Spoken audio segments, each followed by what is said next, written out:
Ja see juhtus Aegviidu jaamas platvormi peal. Saksa tank oli saanud tabamuse ja venelased olid ta täis sittunud. Ja ta oli veel mingisugust talvise maskeeringu all, valge tank oli. Ma polnud kunagi näinud enne. Kus avame see kuupäev 23.94. aastal ülemaailmsete Soome poiste kokkutoleku, need, kes võitlesid siis jätkusõjas. Nad olid üle maailma kokku siia, Mart Laar lõikas tinni läbi ja muuseum oli avatud. Eks pool aastat Tallinna riiklikus merekoolis, kus meid poole aasta pärast välja visati. Selle, ma lõpetasin kõigepealt tööstuskooli, näete seal, ma olen 16 aastat, näete seal pildi peal.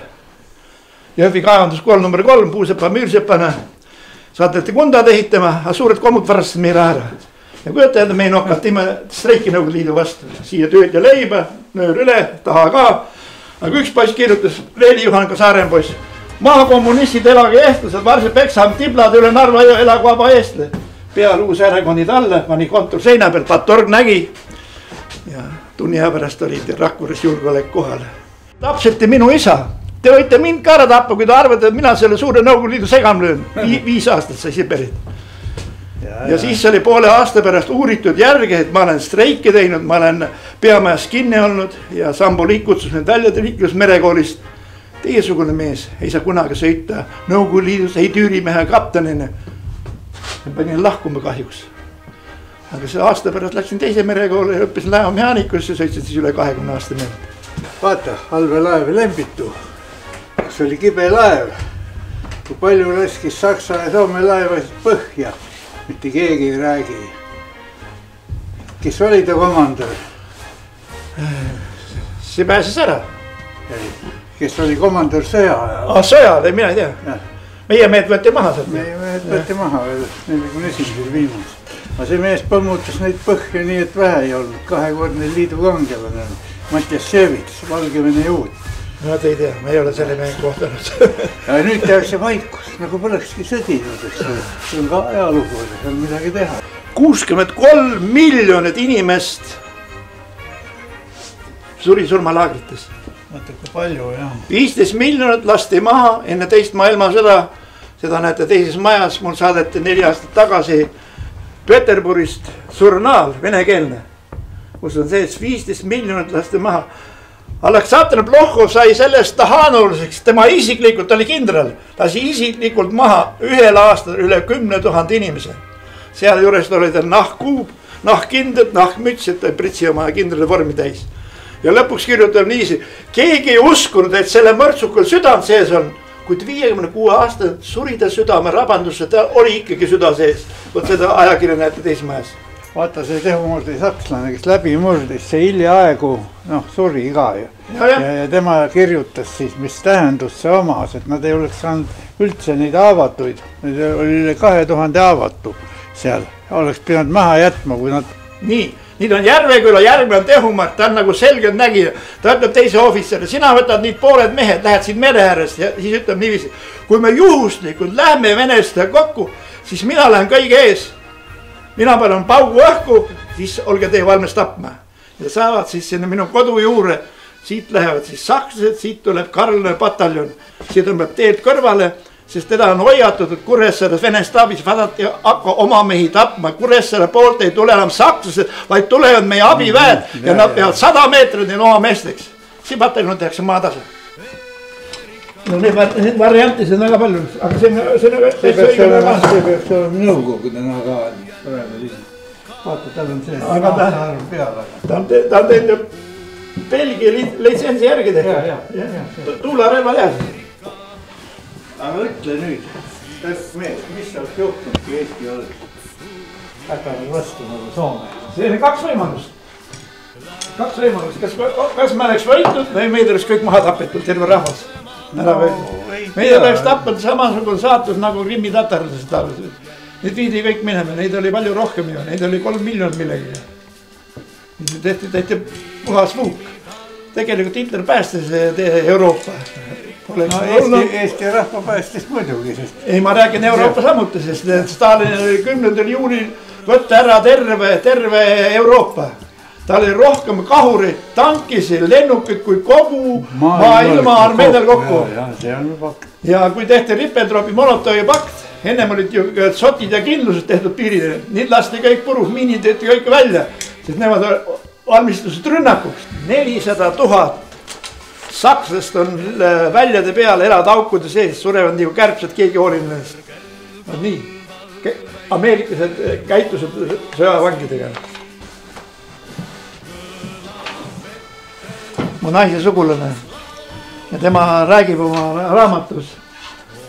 Viimane desant, laev on nii mehi täis, on mees mehe kõrval ja põhjus kinni. Käsutakse maha, keegi maha ei lähe, sest üle 100 mehe on veel vee sees, pole kuskil minna. Ja siis tulevad 2 pommilennukad ja venelased hakkavad juba kaugelt laskma, aga lähevad nii hasart, et sõidavad kokku, lähevad kukud merre.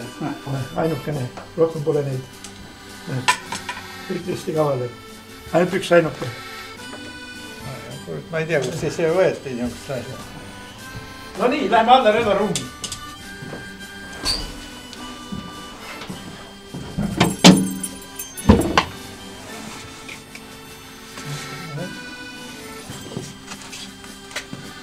Siin on meil 2 ruumi, aga siia pole ka. Kõigepealt alustame siit. Me jõuame, küll me jõuame veel sinna. Aga kuule, missugune see kuradi Eesti sõjaväe poolautomaat püstagi? Jaa, seda mul ei ole. Seda on ainult üks on olemas ja see osteti ka Hispaaniast. Need relvad müüdi ka Hispaaniasse kodusõja ajal maha. No see on mul tuttav riis. Aga see? Aga see ei ole. See põhirelv ameeriklastel, kui oli Normandi desant.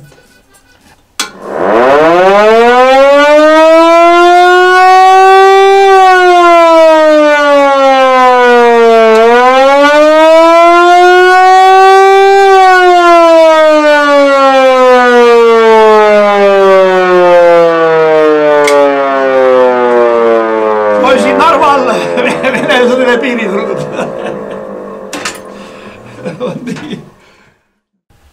Nii, Stalin taskurelv oli Saksa mahus 765. Mille too naise maha lasi, sellest naine ei võtta nii palju viini, kui ta tahtis. Tsaariaegne daamipüstol ka tapab inimese ära. Üks vanemat relva see. Smith-Wesson 1877 Ameerikas tehtud politseirelv. Sama relv on tehtud lisentsiga Saari ohvitseril Peterburis, siin on kirjad peal, venelaksed kirjad. Üks tugi rohkem. Näete. Täiskomplekt siin käib lamber peal. 2 maailmasõjas käinud Saksa suurmahusel. On 765 ja on ka 9 millimeetrit. No nii. Sina ei võta. Aga no kui siin on, siis juba. Kokku võib ikka nii. Kokku saab ikka nii. No nii. No võtame peale siis kokku. Terviseks. No tervist. Toore oli. Märt. Jah, vaat sellega lööme küll kokku kõik. Eesti lipuga.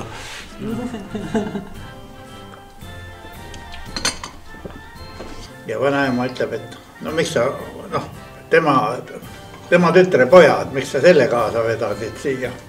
No, tulin teinekord üksinda, antis isa PPSA, isa Nagani ja see olid ilusasti, oi kui hästi nad olid ja see oli veel niisugune PPSA, et ta oli esimesi, PPSA oli ametlikult oli 41. aasta relv oli. Need olid kõik, isal olid määritud hoolikalt, kõik padrunid olid pandud eraldi kasti, kinni kõik joodetud oli osa seal ja vanaema ütles, et vaat seda relva sa pead hoidma, et relv on mehe parim sõber. Inim ei tohi olla ori ja vaata eestlastel see 13. sajandi, kui nad kaotasid aadli seisuse, neil ei olnud üldse, nad jäid võõraste orjadeks. Ja kuidas seda rahvast parandada, mõelge, mehed, naised on võib-olla tublimad isegi. No mis tuleb praegu, kui algab, mis juhtub, kui algab sõda Venemaaga? 30% Eesti armeest on venelased. Noh, mismoodi see armee hakkab sõdima? meil on ühine poiss, noh Martin oli sõjaväes, ütles, et venelased ütlevad, nii kui sõda tuleb, nii anname teile. Tõsi ka? Noh, seda on selge. Just, et Eesti armee on täiesti, no nagu umbes see territoriaalkorpus oli, eks ole, jooksid sakslaste poole kõik üle.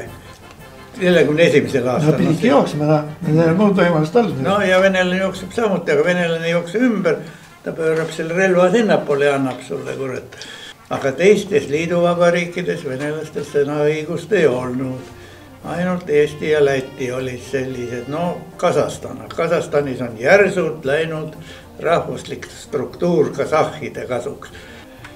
Ja kujuta ette, venelase sõjaline jõud on suurem kui Euroliidul. 550 miljonit vist on Euroliidus, Venemaal on 140 või 150 miljonit elanikku. Värisevad venelase ees, tibla ees. Praegu viiakse 10 000 ameeriklast ära. Oi, mis meist saab, 10 000 ameeriklast. Ei viida ära. Näi toob tagasi Biden ilmselt, nad ei ole veel kõik saanud minna. Ajakirjanik küsis Märdi käest, rääkis tervisest ja surmast ja Märt ütles ajakirjanikule, et minu unistuste surm oleks surra Eesti eest ja sõita siis selle suure kütuse mahutiga vaenlase kolonni sisse. Lõhkeainega laadida see ja teha üks korralik. Ja vaata, mida nüüd siis ajakirjandus, kuidas ta selle loo siis esitas. Et Märdi esimene mõte, kui ta välja tuleb, on midagi õhku lasta. Täiesti pöörati pea peale see tema isamaaline jutt.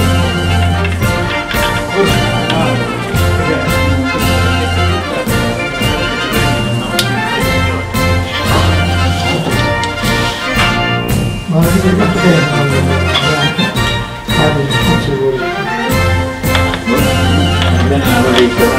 praegu on nüüd üks põhjus.